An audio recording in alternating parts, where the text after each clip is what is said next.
தாவேக தொண்டர்கள் ஆடிட்டு இருக்காங்க. அன்பின் மிகுதியா ஆடினாலுமே இந்த இடத்துல நீங்க அதை வந்து திமுக வேலைன்னு சொல்லி ஒதுக்கிட மாட்டீங்கல்ல இந்த முறை? இல்லை, நான் என்ன சொல்கிறேன்னா, நான் அப்படி ஒதுக்கலை. நான் வேற ஒரு விஷயத்தையும் உங்களுக்கு நான் கோட் பண்ணி சொல்கிறேன். என்ன அப்படின்னா,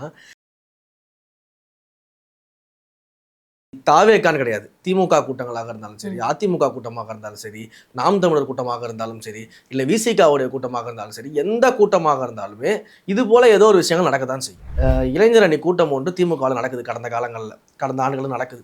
அந்த கூட்டத்தில் வந்து ஒரு பெண் காவல்துறை அதிகாரிக்கு வந்து கூட்டத்திலேயே வந்து பாலியல் சிண்டல்கள் கொடுக்கப்படுது.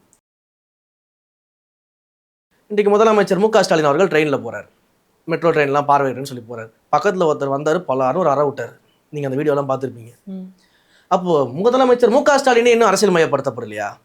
திரு சீமான் அவர்கள் மேடையில் பேசிக்கிட்டு இருக்காரு. கீழேருந்து யாரோ கத்திக்கிட்டு இருக்காங்க. திடீர்னு மேடையிலேருந்து குடுன்னு இறங்கி ஓடி வந்து போயிட்டு அவரை குத்துன்னு மூஞ்சி மேலே குத்துறாரு, அடிக்கிறாரு. நம்ம வந்து ஒரு சாதாரண ஏதோ ஒரு தொண்டர் ஒரு ஹாப்பினஸில் தன்னோட தலைவரை பார்க்கக்கூடிய ஹாப்பினஸில் ஒருத்தர் பண்ணிட்டாரு. சரி, அதை வந்து ஒரு மீடியாவில் இந்த மாதிரி பண்ணலாமா அப்படின்னா, உண்மையிலேயே நாங்கள் அவங்கள வழி நடத்திட்டு தான் இருக்கோம். ஒவ்வொரு முறையும் இதெல்லாம் பண்ணாதீங்க அப்படின்னு நம்ம இன்ஸ்ட்ரக்ஷன் கொடுத்துட்ருக்கோம். ஏன் ஒரு தலைவர் வந்து மக்களை சந்திக்கக்கூடாதா?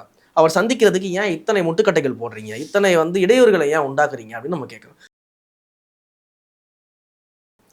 எந்த ஒரு கட்சி தலைவர்களுக்கும் இவ்வளோ ரெஸ்ட்ரிக்ஷன் கொடுத்தது கிடையாது. இதில் என்ன அந்த ரெஸ்ட்ரிக்ஷன்ஸ்லாம் பார்க்கும்போது தான் நமக்கு கோவம் வருது. அதாவது குச்சி கொண்டு போகக்கூடாது, கம்புகள் கொண்டு போகக்கூடாது. நாங்கள் என்ன அடிக்கிறதுக்காக கம்பு கொண்டு போகிறோம்?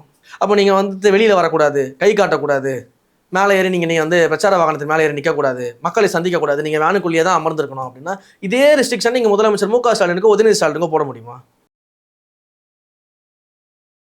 விஜய் அவர்கள் ஒரு முறையாவது நேர்ல வந்து பிரஸ் பீப்புளை மீட் பண்ண தயாரா இருக்காரா? அவர் தயாரா இல்லைன்னு எங்க சொல்லியிருக்காரு? தயாரா இருக்குன்னு சொல்லவே அவர் சொல்லியிருக்காரு.